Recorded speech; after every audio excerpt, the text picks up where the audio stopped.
குணம் தன்னை அறிந்து கொண்டேன். உன் முத்தான தத்துவமே புரிந்து கொண்டேன்.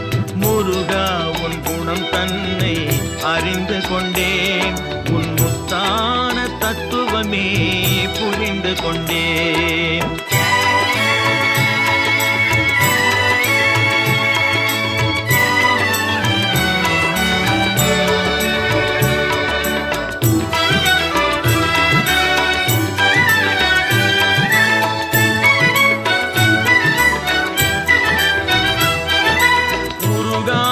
மனம் தன்னில் நீ இல்லை, உருகாத மனம் தன்னில் நீ இல்லை என்ற உண்மையை கண்டு கொண்டேன். இனி விடுவதில்லை, உண்மையை கண்டு கொண்டேன்.